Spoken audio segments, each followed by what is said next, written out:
नमस्कार। राज्य शिक्षा शोध एवं प्रशिक्षण परिषद बिहार पटना में पुनः आपका स्वागत है।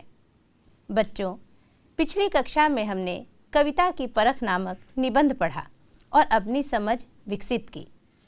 कविता में आए हुए कई अनुच्छेदों और कई प्रसंगों से हम रूबरू होते रहें।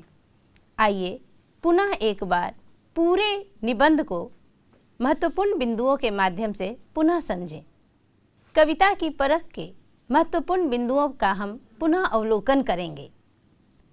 सबसे पहली बिंदु है कविता की परख चिंतामणि भाग 3 में संकलित है। चूँकि यह प्रश्न भी पूछा जाता है और चिंतामणि 3 भागों में है, इसलिए यह जानना आवश्यक है कि चिंतामणि भाग 3 में कविता की परख नामक निबंध संकलित है। चिंतामणि भाग 1, भाग 2 भी है, लेकिन हमें जो निबंध पढ़ना है वह भाग 3 में संकलित है। आगे हम देखेंगे कि कविता की परख नामक निबंध, इसका संपादन किसने किया। लिखा तो आचार्य रामचंद्र शुक्ल ने है, किंतु इसका संपादन किया है डॉक्टर नामवर सिंह ने। डॉक्टर नामवर सिंह ने सन 1983 ईस्वी में कविता की परख नामक निबंध, जो चिंतामणि भाग 3 में संकलित है, उसका संपादन किया। मूलतः हाई स्कूल के छात्रों के लिए लिखा गया यह निबंध है। यह प्रश्न भी पूछा जाएगा और अक्सर पूछा जाता है।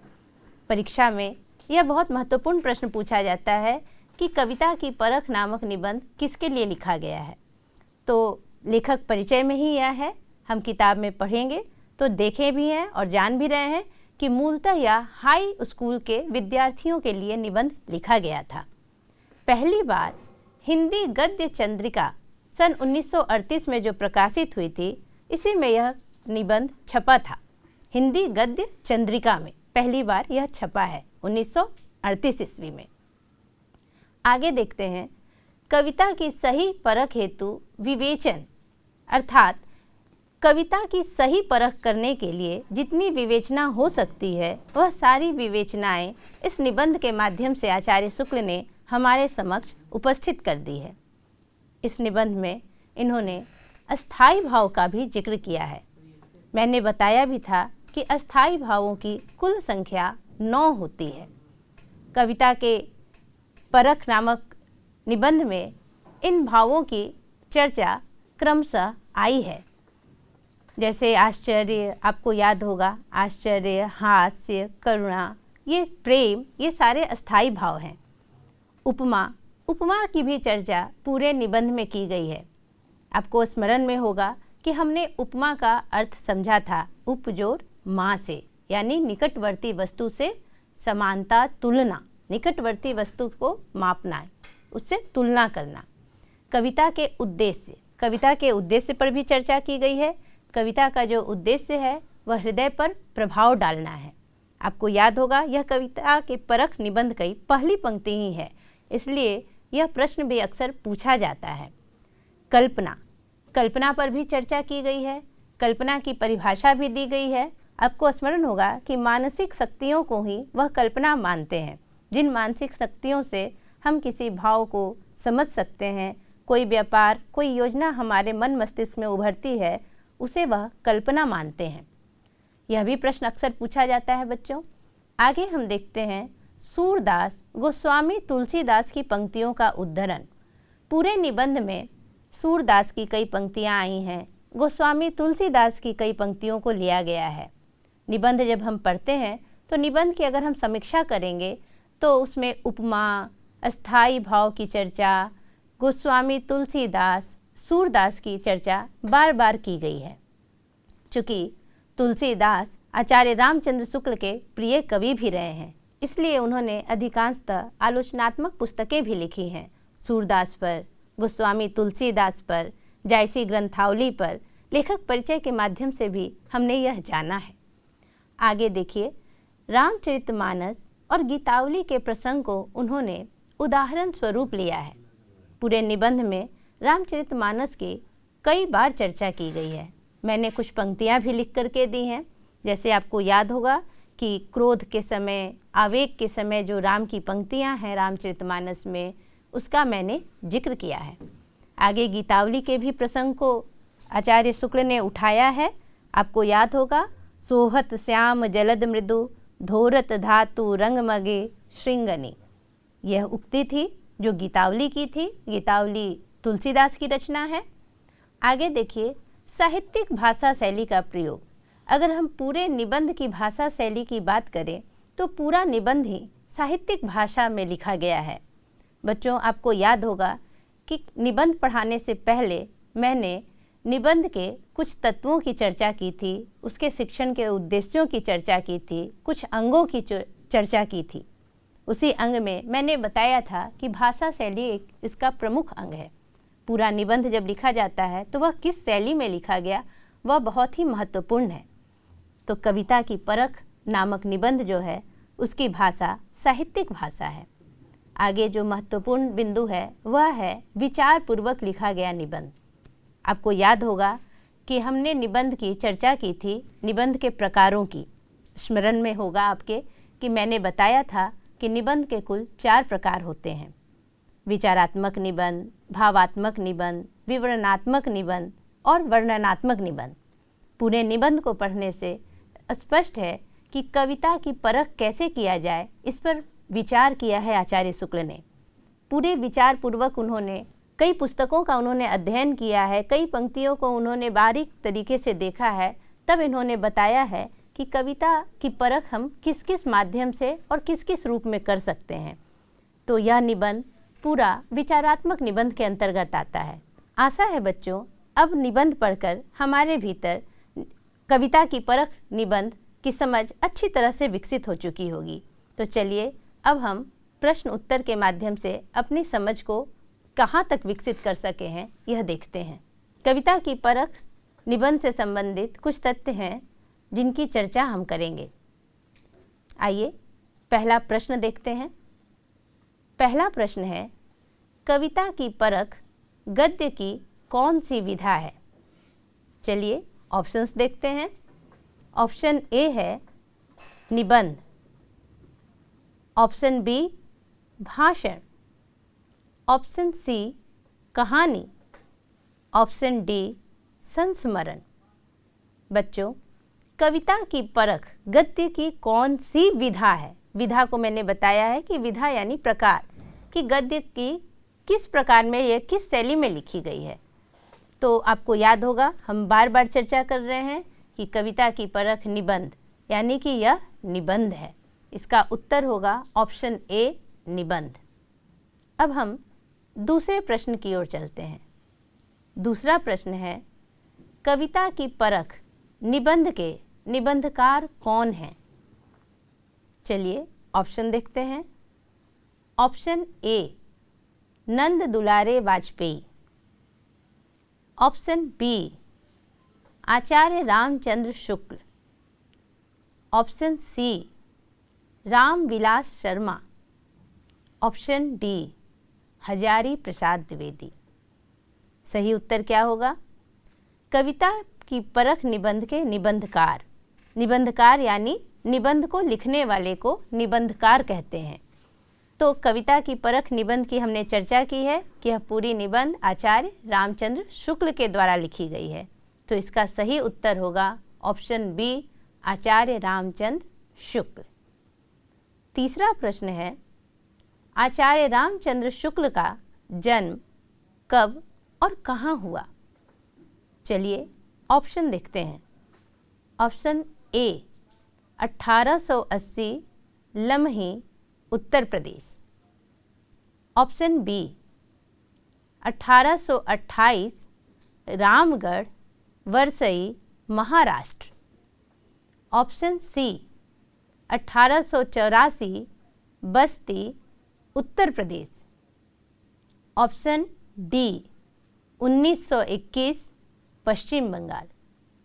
बच्चों, लेखक परिचय में हमने सबसे पहले रामचंद्र शुक्ल के जन्म को ही पढ़ा था। शायद आपको याद आ रहा होगा।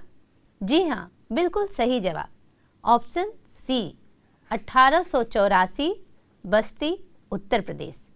उत्तर प्रदेश में आचार्य रामचंद्र शुक्ल का जन्म हुआ है सन 1884 ईस्वी में।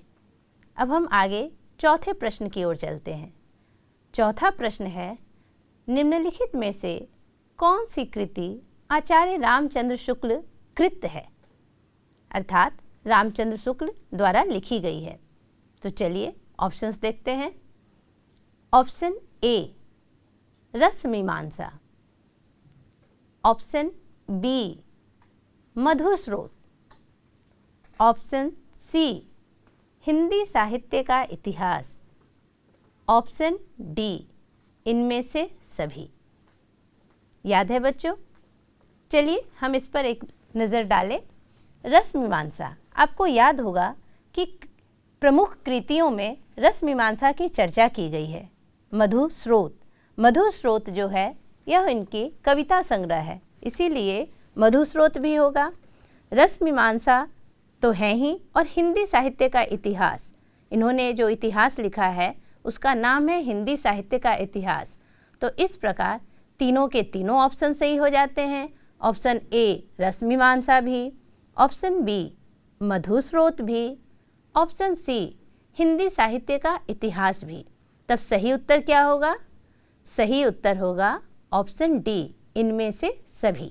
यह तीनों की तीनों कृतियाँ आचार्य शुक्ल द्वारा लिखी गई हैं, इसीलिए इसका सही उत्तर होगा ऑप्शन डी इनमें से सभी। आइए अब हम पांचवा प्रश्न देखें। पांचवा प्रश्न है, कविता की परख निबंध किस निबंध संग्रह से लिया गया है? आपको याद होगा बच्चों, मैं बार बार बता रही थी कि कविता की परख निबंध किस निबंध संग्रह से लिया गया है। यह प्रश्न अक्सर परीक्षा में पूछी जाती है। तो चलिए देखते हैं। Option A Madhusrot, option B Chintamani, option C Triveni, option D Rasmimansa. क्या होगा सही उत्तर? ऑप्शन ए अगर हम देखें तो मधुस्रोत, मधुस्रोत तो कविता संग्रह है, तो कविता संग्रह में तो निश्चित तौर पे कविताएं होंगी, और सवाल यहाँ निबंध से पूछा जा रहा है, तो यह नहीं होगा। अगर आगे हम चलें, ऑप्शन बी चिंतामणि, बिल्कुल सही। हमने इस पर कई बार चर्चा की है कि कविता की परख जो है वह चिंतामणि निबंध संग्रह से लिया गया है। आपको स्मरण में होगा कि पिछली कई कक्षाओं में हमने पढ़ा है कि चिंतामणि 3 भागों में है, भाग 1, भाग 2 और भाग 3। तो यह तीसरे भाग में है। कई बार सवाल ये भी पूछे जाते हैं कि कविता की परख नामक निबंध चिंतामणि के किस भाग में संकलित है। इसलिए हमें जब भी यह उत्तर याद करना होगा तो हम याद रखेंगे कि चिंतामणि भाग 3। चलिए अब हम छठे प्रश्न की ओर चलते हैं। छठा प्रश्न है, कविता की परख निबंध मूलतः किस कक्षा के छात्रों के लिए लिखा गया था? ऑप्शन देखते हैं।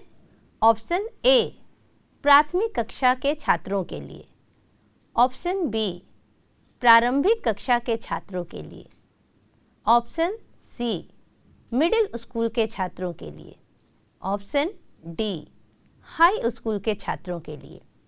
क्या है सही उत्तर? बच्चों, सही उत्तर है ऑप्शन डी हाई स्कूल के छात्रों के लिए। यह निबंध सर्वप्रथम हाई स्कूल के छात्रों के लिए ही मूलतः लिखा गया था। चलिए अब हम 7वें प्रश्न की ओर चलते हैं। 7वां प्रश्न है, कविता का क्या उद्देश्य है? चलिए ऑप्शन देखते हैं।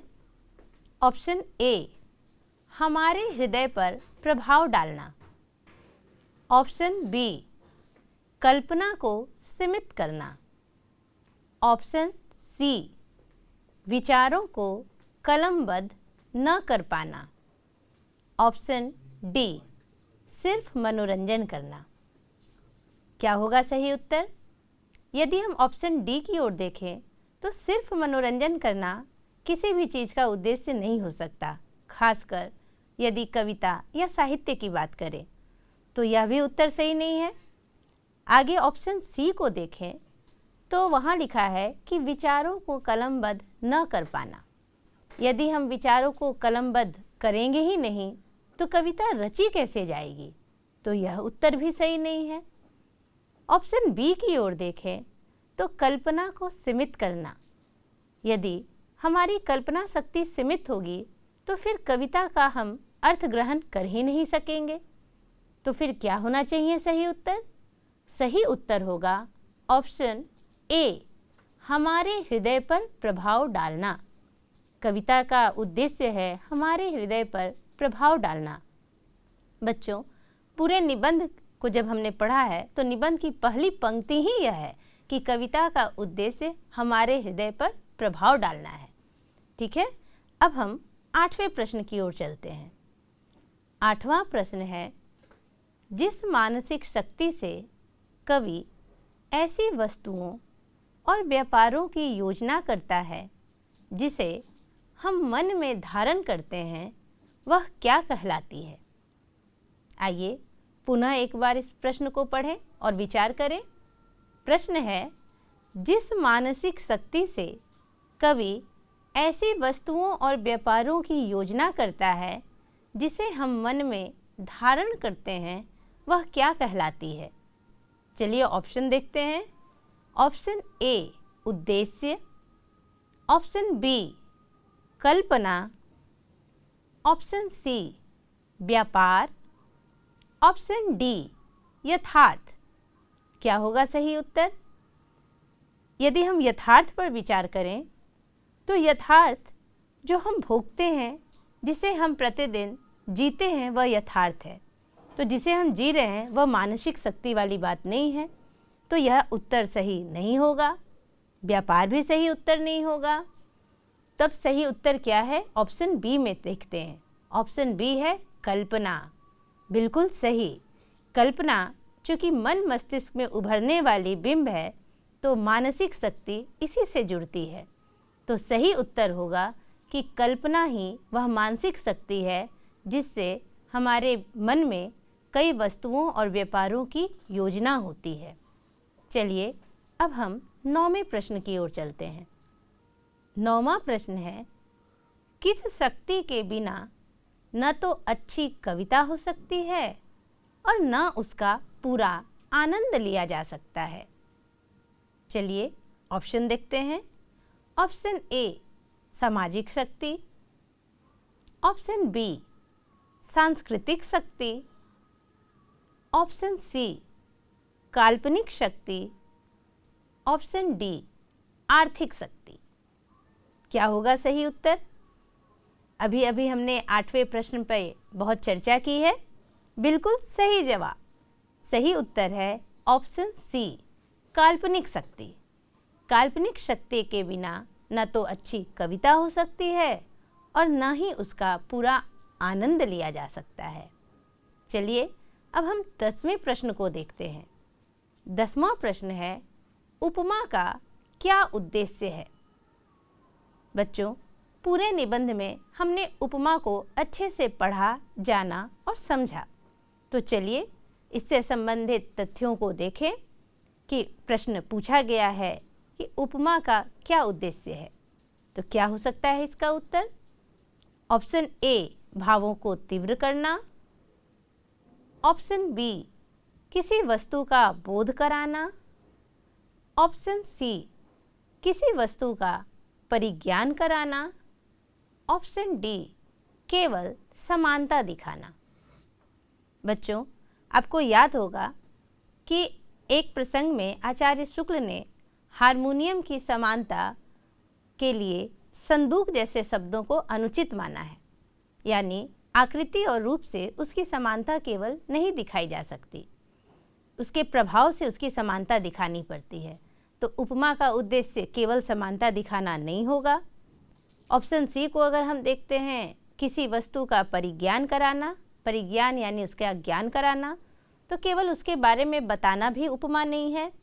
ऑप्शन बी है किसी वस्तु का बोध कराना। तो बोध और परिज्ञान दोनों समानार्थी शब्द हैं। तो अगर ऑप्शन सी गलत है तो निश्चित तौर पे ऑप्शन बी भी गलत होगा। तब सही उत्तर है ऑप्शन ए, भावों को तीव्र करना। अर्थात उपमा का उद्देश्य है भावों को तीव्र करना। सही उत्तर होगा ऑप्शन ए, भावों को तीव्र करना। चलिए अब हम 11वां प्रश्न देखते हैं। 11वां प्रश्न है, कविता की परख निबंध किस प्रकार का निबंध है?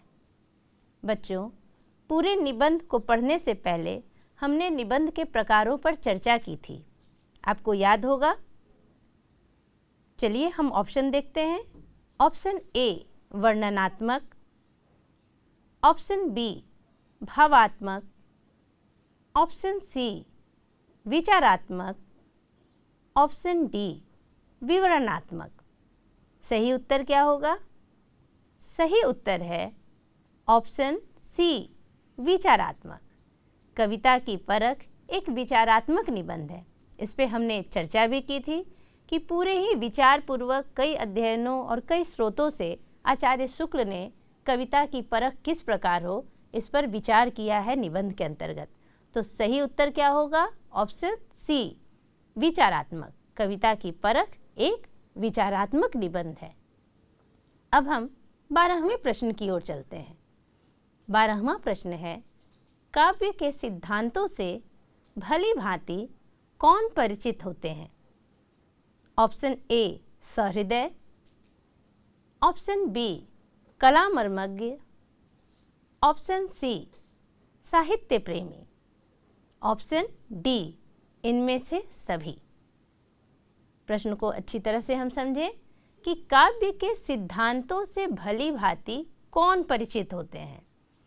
तो सहृदय की अगर हम बात करें तो जिनके में हृदय है, जो हृदय से साहित्य को ग्रहण करते हैं, वो सहृदय कहलाते हैं। और साहित्य को जब ग्रहण करने की क्षमता हमारे भीतर होती है तो हम सिद्धांतों से भी भली भांति परिचित हो जाते हैं। तो यह उत्तर सही होगा। आगे का देखते हैं। आगे के ऑप्शन में कला मर्मज्ञ है, यानी कि कला के मर्म को जानने वाले को कला मर्मज्ञ कहते हैं।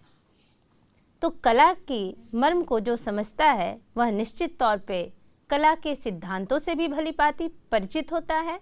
तो यह उत्तर भी सही होगा। ऑप्शन सी, अगर ऑप्शन सी की बात करें तो साहित्य प्रेमी, यानी जैसे साहित्य से प्रेम हो, लगाव हो, तो वह व्यक्ति भी काव्य के सिद्धांतों से भली भांति परिचित होते हैं। तो यह उत्तर भी सही होगा। अगर ऑप्शन ए भी सही है, बी भी सही है, सी भी सही है, तब कौन सा उत्तर सही होना चाहिए? तब हम देखते हैं ऑप्शन डी बिल्कुल सही। ऑप्शन डी में है इनमें से सभी, यानी कि सहृदय, कलामर्मज्ञ, साहित्य प्रेमी, ये तीनों काव्य के सिद्धांतों से भली भांति परिचित होते हैं। तो फिर सही उत्तर होगा ऑप्शन डी इनमें से सभी। आइए अब हम 13वें प्रश्न को देखते हैं। 13वां प्रश्न है, पात्र के मुख से भावों की व्यंजना कराने में किसे निपुणता होती है? प्रश्न को अच्छी तरह से समझें। पात्र के मुख से भावों की व्यंजना कराने में किसे निपुणता होती है? ऑप्शन ए शिक्षक, ऑप्शन बी कवि, ऑप्शन सी पाठक, ऑप्शन डी दर्शक। पात्रों के मुख से कौन व्यंजना कराएगा? निश्चित तौर पर जिसने पात्रों को गढ़ा है, जिसने रचा है। और रचने वाले, गढ़ने वाले कौन है? तो कवि। तो सही उत्तर क्या होगा? ऑप्शन बी कवि। अब हम 14वें प्रश्न की ओर चलते हैं। 14वां प्रश्न है, निम्नलिखित में से कौन भाव के अंतर्गत नहीं आता है? बच्चों, अक्सर परीक्षा में हम प्रश्न पढ़ने में जल्दीबाजी कर देते हैं, नहीं जैसा शब्द बीच से छूट जाता है और अक्सर यहाँ पर हम गलत उत्तर दे बैठते हैं। तो किसी भी प्रश्न को हम बेहतर ढंग से पढ़ें और अच्छे से पढ़ें। तो 14वां प्रश्न जो है इसको हम अच्छे से पढ़ेंगे कि निम्नलिखित में से कौन भाव के अंतर्गत नहीं आता है। नहीं शब्द है, तो चलिए हम ऑप्शन देखते हैं। ऑप्शन ए प्रेम, ऑप्शन बी करुणा, ऑप्शन सी आश्चर्य, ऑप्शन डी उपमा। बच्चों, पूरे निबंध को पढ़ने के अंतर्गत हमने भाव को भी पढ़ा था और मैंने बताया भी था कि अस्थायी भावों की कुल संख्या 9 होती है और बार बार प्रेम, करुणा, आश्चर्य की चर्चा निबंध में की गई है। तो कौन से भाव के अंतर्गत नहीं आएंगे? तो सही उत्तर होगा, बिल्कुल सही, ऑप्शन डी, उपमा। उपमा जो है वह भाव नहीं है बल्कि अलंकार है। चलिए अब हम 15वें प्रश्न की ओर चलते हैं। 15वां प्रश्न है, किसकी सहायता से मनुष्य के हृदय के भावों की पूर्ण रूप से व्यंजना हो जाती है? फिर से देखिए, किसकी सहायता से मनुष्य के हृदय के भावों की पूर्ण रूप से व्यंजना हो जाती है? ऑप्शन ए, लेखन द्वारा, ऑप्शन बी, वाणी द्वारा, ऑप्शन सी, श्रवण द्वारा, ऑप्शन डी, संकेत द्वारा। बच्चों, आपको याद होगा निबंध में आचार्य शुक्ल ने स्पष्ट तौर पर लिखा है कि वाणी के द्वारा ही हृदय के भावों की पूर्ण व्यंजना हो जाती है। तो सही उत्तर क्या होगा? ऑप्शन बी, वाणी के द्वारा। तो बच्चों, आशा है कि अब हमने इस निबंध को पढ़ा और अपनी समझ विकसित की। अब पुनः मैं नई कक्षा में नए विषय के साथ प्रस्तुत होंगी। धन्यवाद।